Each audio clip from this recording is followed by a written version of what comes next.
Welcome back. If you've been following along for a little while now, you'll be quite familiar with this one.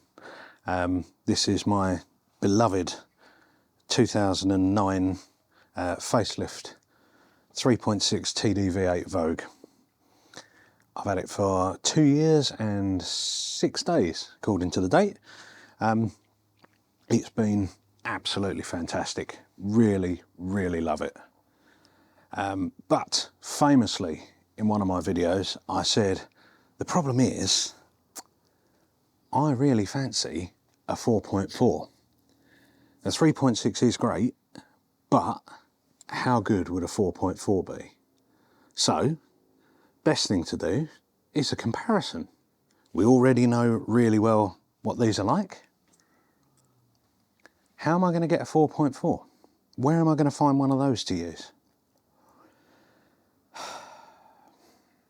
Yeah, well, to quote Clarkson, sometimes my genius is frightening.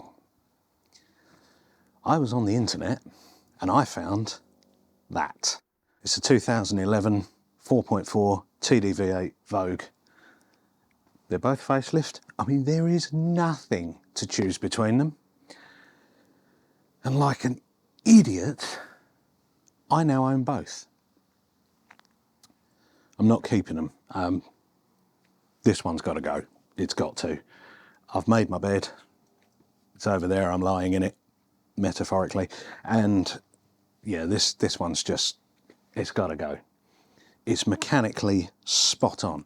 2 years of a lot of work, and I think it's £4,300 worth of parts I've put into this alone to get it where it is. But I've done about 17,000 miles in it in the 2 years. It's just brilliant. But the question is this one brilliant plus? Like, is it that much better? And now I've had this for 2.5, 3 months. I thought it's well worth doing a little comparison on the two and give you an idea. If you're thinking 3.6 is reasonable money, 4.4s are still a little bit steep, is it worth the extra money? Well, hopefully I can answer that for you. I've made my decision. I know which I think is better. I'll go through some of the pros and cons on both of them. We'll go out for a drive in the 4.4. I'm trying not to use this one at the moment anyway, because it is up for sale, as I've said. And yeah, but I'll do a little under the bonnet comparison, show you a couple of the differences inside and out. There's not much. And then we'll get out for a drive in the 4.4 and talk about what they're like to live with. Let's get these open. This is the underbonnet for your 3.6, and I'm going to try and run through a couple of the key differences, and I really don't know the best way to get this in shot, so bear with me, please. If you're looking at them and you're wondering perhaps if there's one advertised and you're thinking, well, how do I know, is that a 3.6 or a 4.4? The easiest way to spot the difference is that the 3.6 has a single airbox. There are 2 outlets on it. The rocker cover or engine cover is different looking. It's got that light grey piece on it as well. And the 3.6 has 2 boost hoses because the turbo's running parallel, and we'll cover that a bit later. If I move over and compare that then to the 4.4, you'll see we've got a single airbox, single outlet airbox on that. That's the secondary one on the passenger side there. And then your primary one on the driver's side. And you'll see there's a notable difference in the engine cover and only a single boost hose. Those are the quick ways to tell the difference between the two if you just happen to be seeing one under the bonnet like that. If we were to lift the covers off, you will see that on the 4.4 you've got what they call the inlet donut, because it goes around the oil filter here with 4 rubber hoses coming off it going into your inlet manifolds from this single throttle body. And then if I take you back across to the 3.6 and do the same and remove the cover, oh, that was a manly noise. Pop that on the floor. there you'll see the inlet manifold is very different, and you've got your two intercooler pipes. Let's cover off a couple of the differences between the 3.6 and the 4.4, and bear in mind these are both 2010 model cars. So my 3.6 is a late 2009 facelift 2010 model, and this is a 2011 also facelift. So there isn't a great deal to choose between them, but there are a couple of notable differences. The 4.4, you get the 8-speed box with the rotary selector, where the 3.6 you have a traditional gear selector with a 6-speed in it. They've changed from a rotary dial to this sort of, well, whatever shape that is, oblong, for your terrain control options. Don't really know that that's better. With the 6-speed, you don't get the command shift, you don't get the paddles on the steering wheel, which you never use other than to prove they work. No, actually, on some of the steep declines, it's nice to be able to just knock it down a couple of gears, but it's not really that important. And that is about it inside. I'm racking my brains trying to think of something that's different, and I've got nothing. Paddles, change of the terrain response or terrain controls, rotary gear selector for the 8-speed. That's about it. Yeah, nothing else. So, with that in mind, let's go and have a proper drive and have a chat about what the differences are, what they're like to live with. Just before I do, I should caveat some of that. There is a great difference between these two cars, in as much as the 3.6 has got almost 168,000 miles on the clock. This one has 89,790, which is one of the reasons I bought it, and we'll cover that as we go as well. So let's get cracking. It's a bit of a gimmick, but it is kind of cool the way the gear selector rises out of the center console that way.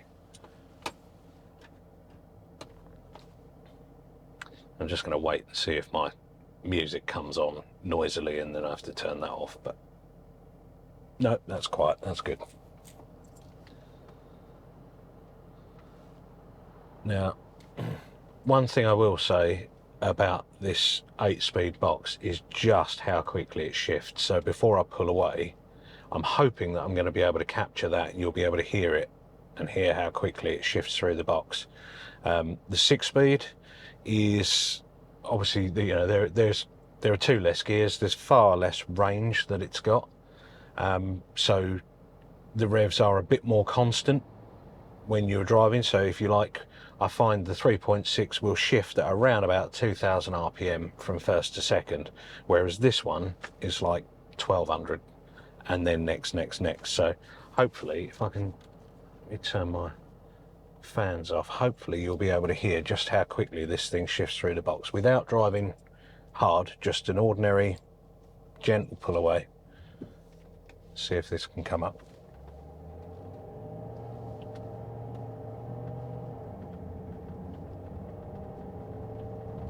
That's 4th, 5th,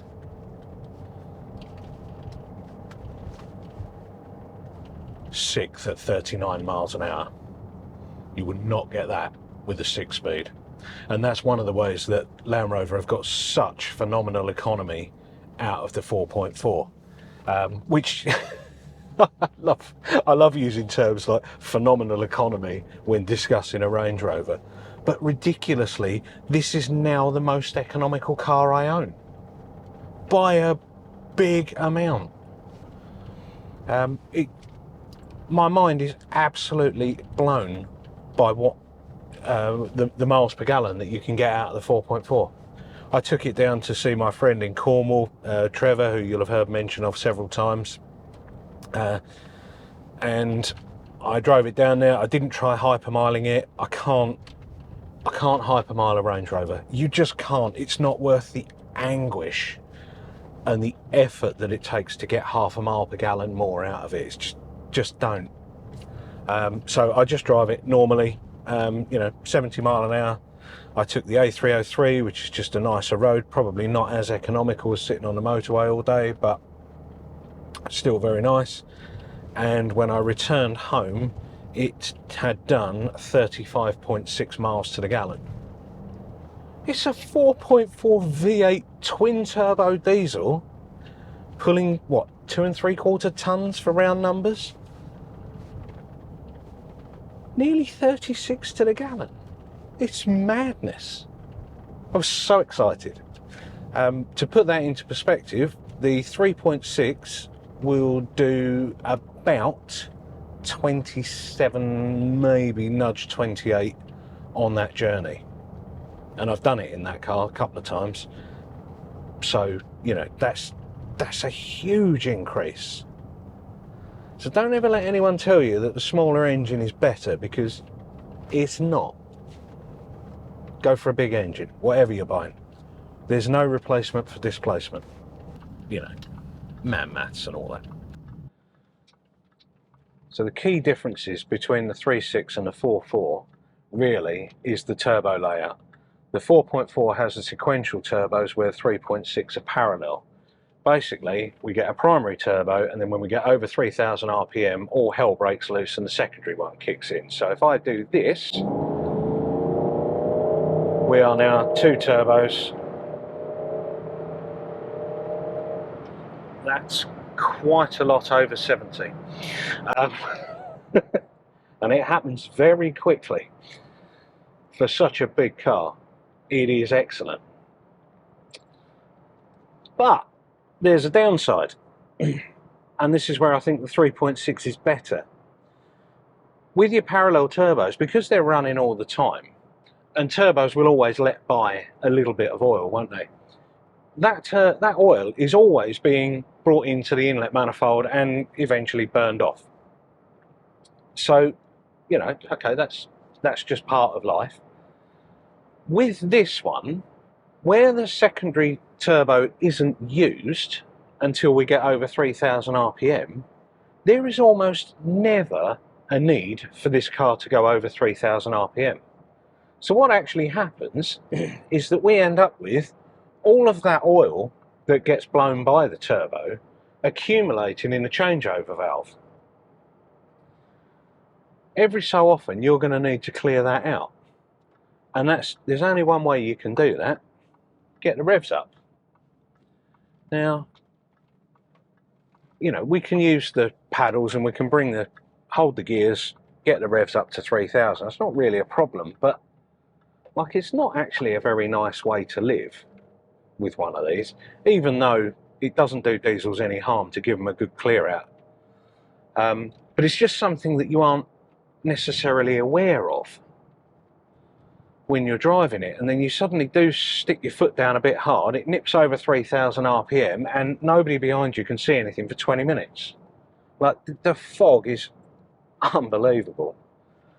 So I'm now at a point where about once a week I have to try and get this over 3,000 just to make sure that I don't have that huge build-up of oil over time. And that's not something you really need to do with the 3.6. Well, it's certainly not as bad. It will cloud up if you drive it gently all the time, but you don't have to work it as hard to clear it out. Does that make sense?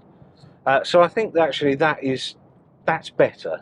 That's a better part of 3.6. Biggest plus for the 3.6 is the maintenance. I mean, I looked at it and I went, well, it's essentially the same engine, isn't it? So it's going to be the same to work on. The 3.6 is not an easy car to work on, and it is daunting when you start out, and I've mentioned that in other videos, and I stand by that. It doesn't bother me anymore, but it is daunting. The 4.4 is just an absolute pig to work on by comparison. I'll give you an example. The auxiliary belt tensioner on this was failing. No, it had failed. It was the actual pivot arm for the tensioner had got so much wear in it that it was pulling the tensioner out off square and the belt was starting to run off it. And I thought, ah, fine, I'll stick an auxiliary belt on it. Not difficult. Did 3.6 one afternoon. It's fine. You know, fan shroud out, viscous fan off, lean on the tensioner, yank, we're done. No, not on the 4.4, sir. Much worse. Well, in fact, you know, look at this picture. Look at my little face when I'd got everything out. Wasn't amused. Just was not amused. So that's something to bear in mind. And I think those are the primary differences, realistically, between the two. So, what's my verdict? Well, to each their own. I mean, you're going to have to make your own decision. If you're considering, do I have a 3.6 or do I have a 4.4? I'm going to bring it down to a couple of points. One is budget. You know, the 4.4s are a lot more money. They really are. You can pick up a 3.6. I've currently got mine advertised for 5,495. It's negotiable when you're stood in front of it, not by emailing me. Will you take £4,000? Because the answer is, well, I'm going to be rude to you. But, you know, the 3.6 is a lot cheaper. You can still get the 3.6 and the facelift if you want this lovely LCD dash. Yeah, it's going to be much cheaper to own one of those. But it is marginally more expensive to tax. It's about £20 a year dearer than this one. This one's only £710 or something. Even though the L405 with the 4.4 and the 8-speed in it, which I believe is the same engine, is ULEZ compliant and is like half that to tax. How does that work? So there's that. Road tax, marginally cheaper on the 4.4, but 20 quid a year isn't enough to make you spend several thousand more, is it? Fuel economy. That's kind of a big one, because the 3.6, just pottering it around town, around the village, you're looking at 20, 21 to the gallon. This one you're looking at about 24, 25, which isn't a great big number, but as a percentage increase, it's quite a lot. Again, I don't think it's worth buying or spending that amount more money on a 4.4 for the additional fuel economy. If you're going to be doing 20,000 miles a year in it, then you might want to think seriously about that.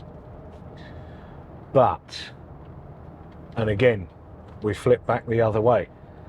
The maintenance on the 4.4 is that much more involved because of the extra technology and the odd bits and pieces that have changed, that if you're not doing it yourself, you're going to be looking at much bigger garage bills. So if you're handy with the spanners, 4.4 all day long, but you're gonna have to put the time in. If you want the better economy, you're going to go with a 4.4. If you want the cheaper road tax, I can't keep a straight face on that, 4.4. Which one drives better? Because actually that's really what it's about, isn't it? It is the 4.4. It is better. It does drive better. It just does. Which is the better car? Oh, I think it's the 3.6. to live with every day, knowing what I know now about this, 3.6 is a better car. Ah, damn it. It is a better car. Because essentially it's the same car, so it's a fantastic thing to drive. The pros for the 4.4, I don't think outweigh owning a 3.6. And then if you're on a bit more of a budget, buy yourself a pre-facelift 3.6, because it's still a fantastic car. You're not going to get an LCD dash, which, whatever. It's not really. I like the classic look of it because it looks like analog clocks. So that's not really a reason to have one. Yeah, keep your money back for your maintenance. Spend a couple of grand on whatever it is you buy and get yourself an early 3.6. The facelift ones all came with the adaptive damping, which I do think you can tell the difference on, and I do really like. Unfortunately for me, having fitted new rear shocks on the 3.6 because one of them are blown, guess whose car's got a weeping rear shock absorber? I'll give you a hint. It rhymes with mine. My 4.4. Great. So that's 500 quid that I've got to spend on doing those. Doesn't matter. I knew it wasn't perfect when I bought it, right? I know that. So there you go. That is my verdict. The 3.6 is easier to live with. It's much cheaper to buy. It's negligible difference on running costs. And it's not quite as powerful, but let's be honest, it's got no shortage of power. It's a brilliant car. It really is a brilliant car. And it's got, you know, it's got this all day. 3,000 shift on that and we're already 60 mile an hour. Like, there's no need to buy a 4.4. Now, I've just told you, hopefully, if you really think you're stretching yourself to buy a 4.4, I've probably just told you exactly what you want to hear. So, the smart thing to do for me is to bin this 4.4 off, get rid of it, go back into my fully sorted 3.6 that just works. But let's be honest, we know I'm not going to do it, am I?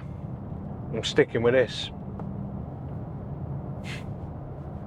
Because it's got an ivory trim and I am a label whore.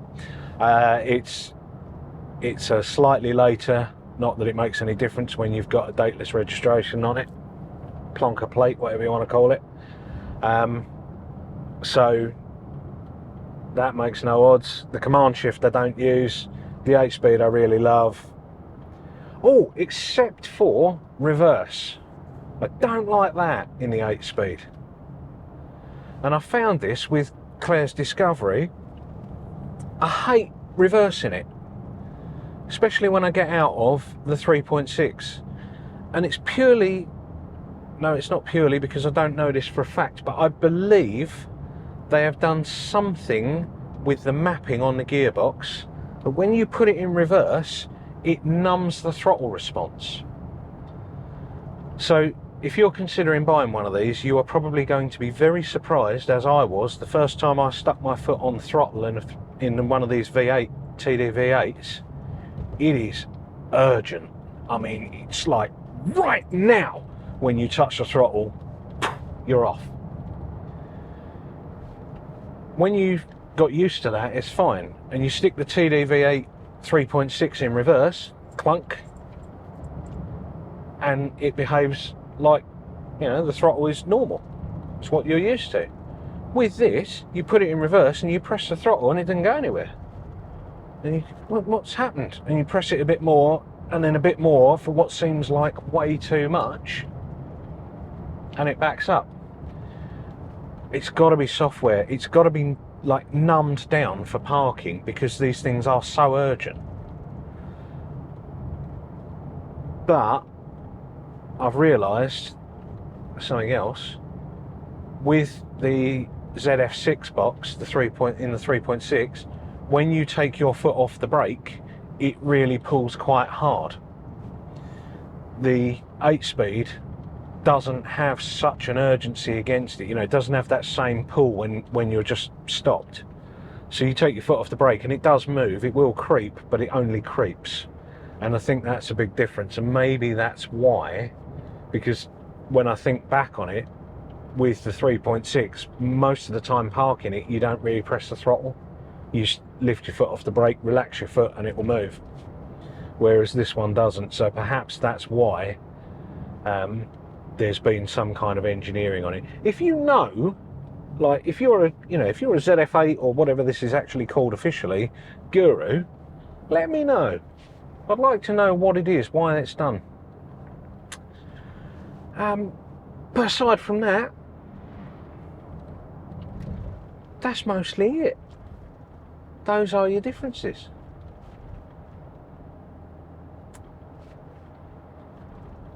I can't really think of anything else. I still hate how much I love these stupid cars. It's not right. It's not good. But I can't help it. I really like it. Oh God. Let's leave it there. I hope you've enjoyed it. I hope it's helped if you're considering doing something stupid and purchasing yourself a Range Rover. And if you do it, come back and let us know. Let us know how you get on with it.